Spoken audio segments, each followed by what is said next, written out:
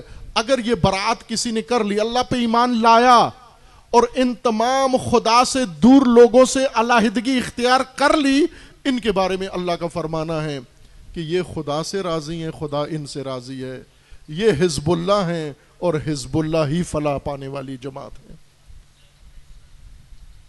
کرتا ہے کوئی یہ کام؟ حسین ابن علی نے کیا، علیحدگی اختیار کی، اعلان کیا ترک مکہ کے وقت، سب سے اعلان برات کیا لی عملی ولکم عملکم، میرا عمل میرے لیے، تمہارا عمل تمہارے لیے، میں تمہارے عمل کی ذرا برابر تائید و تصدیق نہیں کرتا، اور تم میرے عمل میں شریک نہیں ہو، میرے عمل کے متفق نہیں ہو۔ نہیں تھے جو امام حسین کے ساتھ نہیں آئے، وہ امام حسین کے عمل کی تصدیق نہیں کرتے تھے، تائید نہیں کرتے تھے، ورنہ شامل ہو جاتے آ کر اگر متفق ہوتے۔ متفق نہیں تھے، اس لیے فرمایا میرا عمل میرے لیے، تمہارا عمل تمہارے لیے، میں بھی تمہارے عمل کے ساتھ متفق نہیں ہوں۔ تم یہ راستہ چھوڑ کر، یزیدیت کے خلاف مزاحمت چھوڑ کر جو کچھ کر رہے ہو، حج کر رہے ہو، عبادتیں کر رہے ہو، طواف کر رہے ہو، نیکیاں کر رہے ہو، خدمت خلق کر رہے ہو، جو کچھ کر رہے ہو، میں اس میں شامل نہیں ہوں، میری طرف سے مورد تصدیق نہیں ہے۔ انا بریون، میں بری ہوں، جو کچھ تم انجام دے رہے ہو، تمہارے کسی عمل کا میں تائید نہیں کرتا۔ یہ براعت ہے حسین ابن علی کی راہ میں پہلا قدم۔ اس سے پہلے اتمام حجت کی 4 ماہ مقام قیام کر کے ان کو دعوت دی، ان کو آگاہ کیا، پہلے دن آ کر جدائی کا اعلان نہیں کیا، پہلے دن آ کر آگاہی دی، بیداری، اتمام حجت کی۔ جب انہوں نے اپنے راستے علیحدہ کر لیے، سید الشہداء سے اپنے آپ کو علیحدہ کر لیا، امام علیہ السلام نے براعت کا اعلان کر دیا، بری ہو کر ان سے، اور پھر خدا کی راہ میں نکلے، اور خدا کی راہ میں پھر قدم قدم پر آگے، ہر منزل پر اس مزاحمت اور نہضت اور قیام کا ایک ضابطہ بیان بھی کیا، لوگوں کے سامنے پیش بھی کیا، اور اس پر عمل بھی کیا، عصر عاشور تک۔ عزیزان، اور امام علیہ السلام کے پاس کئی راستے تھے اس انجام سے بچنے کے لیے، شہادتوں سے بچنے کے لیے، اسارتوں سے بچنے کے لیے۔ جب محمد ابن حنفیہ نے بہت اصرار کیا کہ آپ نہ جائیے، اور امام علیہ السلام نے ایک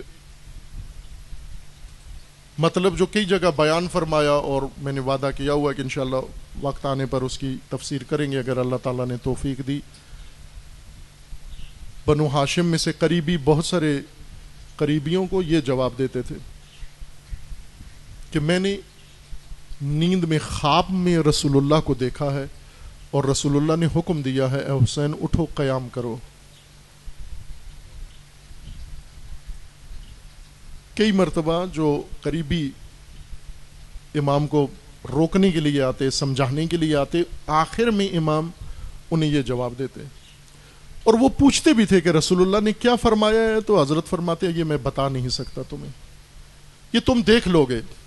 فرمایا کہ یہ سننے کا بات کام نہیں ہے، یہ دیکھنے والی بات ہے، یہ دیکھ لینا تم کہ رسول اللہ نے کیا کیا اور میں کر کے دکھاؤں گا جو کچھ مجھے رسول اللہ نے حکم دیا ہے. جناب محمد ابن حنفیہ آخر میں کہنے لگے کہ بھیا اگر رسول اللہ کا فرمان ہے آپ کے لیے اور آپ کا جانا ضروری ٹھہرا تو پھر ان خواتین کو لے کے کیوں جا رہے ہیں، ان بچوں کو اپنے ساتھ لے کے کیوں جا رہے ہیں. امام علیہ السلام یہ بھی ساتھ فرماتے کہ رسول اللہ نے یہ بھی فرمایا ہے ان بیبیوں کو بھی ساتھ لے کے جانا ہے، ان بیبیوں کے بغیر یہ کام ادھورا رہ جاتا ہے، یہ رسول اللہ کا فرمانا ہے ان بیبیوں کو ساتھ لے کے جاؤ. بھیا مجھے حکم ہے، میں مامور ہوں ان بیبیوں کو بھی ساتھ لے کر جاؤں. اور لے کر گئے اور ایسا ہی ہوا. ہر مرحلہ اس کاروان کے ایک رکن نے ادا کیا، ہر مرحلہ ایک رکن نے ادا کیا. ایک کام اصحاب نے کیا، ایک کام بنو ہاشم کے جوانوں نے کیا، ایک کام سید الشہداء نے مرحلہ طے کیا اور ایک مرحلہ ان بیبیوں نے طے کیا. بلکہ اس سے بھی بڑھ کر امام حسین علیہ السلام کے کاروان میں جو بچے تھے، حتیٰ شیرخوار، وہ بھی اس ماموریت کا حصہ تھا، اس سپاہ کا حصہ تھا، اس لشکر کا حصہ تھا. سید الشہداء علیہ الصلوۃ والسلام روز عاشور جب تمام اصحاب جان نثار اپنی جانیں نثار کر چکے، جب تمام بنو ہاشم اپنی جانیں نثار کر چکے، دو طرح کی روایت ہے کہ آخر میں امام علیہ السلام خود جنگ میں مصروف ہوئے. اثناء جنگ میں حضرت علی اصغر کی یاد آئی، جنگ چھوڑ کر خیمے میں آ گئے. ایک روایت میں ہے کہ جنگ میں جانے سے پہلے جنگ کے لیے تیاری کر لی، زرہ پہن لی، مکمل تیاری کر کے جنگ میں روانگی سے پہلے خیمے میں تشریف لائے اور خیمے میں آ کر جناب رباب سے آ کر شیرخوار کا حال پوچھا. بی بی نے بتایا کہ بچہ پیاس، شدت پیاس کی وجہ سے اب لب بھی نہیں کھولتا، زبان بھی نہیں ہلاتا. امام حسین علیہ السلام نے ماں سے بچے کو طلب کیا. سفید کپڑے میں لپٹا ہوا شیرخوار سید الشہداء اپنے ہاتھوں میں اس صحرا کی تپتی دھوپ پر تشنا باپ تشنا بچے کو لے کر جا رہا ہے اور جا کر ان اشقیاء کے سامنے اپنے ہاتھوں پر بلند کر کے فرمایا کہ لعینوں تمہیں عناد ہے تو مجھ سے ہے، دشمنی ہے تو مجھ سے ہے. لیکن یہ شیرخوار ہے، 6 ماہ کا بچہ ہے، اس کی ماں کا دودھ بھی نہیں خشک ہو گیا ہے، پانی بھی نہیں ہے. تم کسی کو پانی نہ دو، اس بچے کو 2 گھونٹ پانی پلا دو. جب یہ خطاب امام کا عمر سعد کے شقی لشکر نے سنا، آپس میں ایک دوسرے سے کہنے لگے یہ ظلم کی انتہا ہے. دریائے فرات بہہ رہا ہے، اس دریا سے سب پانی پی رہے ہیں، سیراب ہو رہے ہیں، ہم پانی پی رہے ہیں، ہمارے جانور گھوڑے پانی پی رہے ہیں، لیکن حسین کی اولاد نبی کی آل تشنا ہو اور وہ شیرخوار بھی تشنا ہو. عمر سعد نے اپنے لشکر میں جب یہ تشویش دیکھی، اٹھا اور لشکر کے تیر انداز کے پاس ہرملہ کے پاس آیا اور آ کر کہنے لگا ہرملہ جلدی کر اپنی نشانہ بازی کا مظاہرہ کر. وہ کہنے لگا لئین کیا حسین پر آخری حملے کا وقت آ گیا ہے یا حسین کی مدد کو کوئی تازہ دم فوج آ گئی ہے؟ عمر سعد نے کہا نہ آخری حملہ کرنا ہے اور نہ کوئی حسین کی مدد کو دستہ آیا ہے. تو پوچھنے لگا پھر کس پہ تیر چلاؤں؟ مجھے تو مقتل میں، مجھے تو میدان جنگ میں حسین ابن علی کے علاوہ کوئی نظر نہیں آتا. کہنے لگا ذرا غور سے حسین کے ہاتھوں پہ دیکھو.